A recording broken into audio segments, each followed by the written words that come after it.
Hi, I'm Elena Steerhoff, Water Protection Coordinator for the Columbus Public Utilities Department.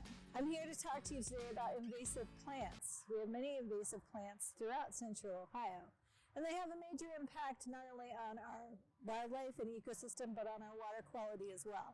Invasive plants not only impact our biodiversity, so there's less native species, less number of species in our ecosystem, but they also affect wildlife habitat and our soils, changing the chemistry in our soils, and they also increase soil erosion in some areas.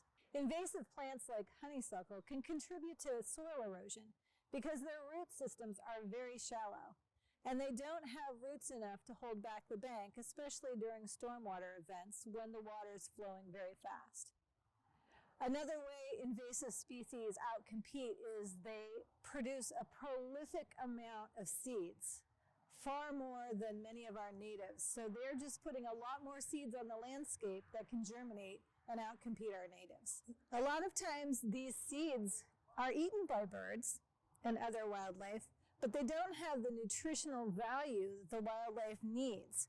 So while honeysuckle berries may look like, that's a big banquet for our warblers and our other birds, it's actually not very good for them and reduces their health.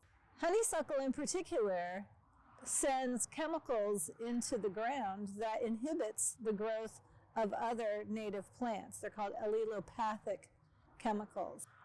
Many of these invasive species have longer growing seasons than our natives. So right now is the best time to see what invasives are out there because things such as Callery pear, honeysuckle, autumn olive still have their leaves on them when our native trees and shrubs have already lost their leaves. One invasive species that is very prolific around central Ohio is bush honeysuckle. There are several different species, but they all look fairly the same. They're going to have red berries on them this time of year, and their leaves, if you look at where they join the stem, there are always two leaves coming off at the same point of the stem. And that's a good identification for honeysuckle.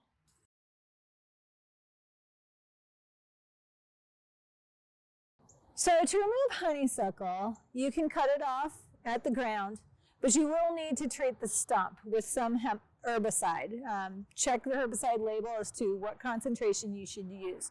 If it's left untreated, it will just grow back because it is very aggressive.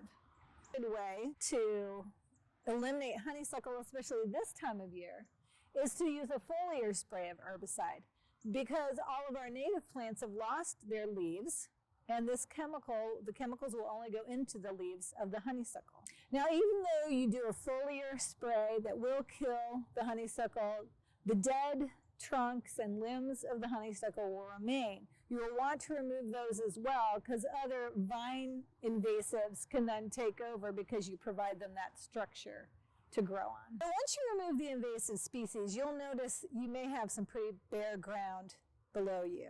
There are two thoughts about this bare ground. One is to let nature rebound because there are a lot of plants that are dormant in the soil, but once you give them the sunlight, they'll resprout and come back. Another thought is to plant natives to help it along, which is a good thought because that honeysuckle is going to try to come back as well. There are a variety of native trees, shrubs, wildflowers, and grasses that are available from numerous nurseries around central Ohio. You can check with the Franklin County Soil and Water Conservation District to see what plants would do best in your situation. If you're interested in finding out more about invasive species, I would recommend going to the Ohio Invasive Plant Council's website. It has all the information you need to know regarding invasive plants.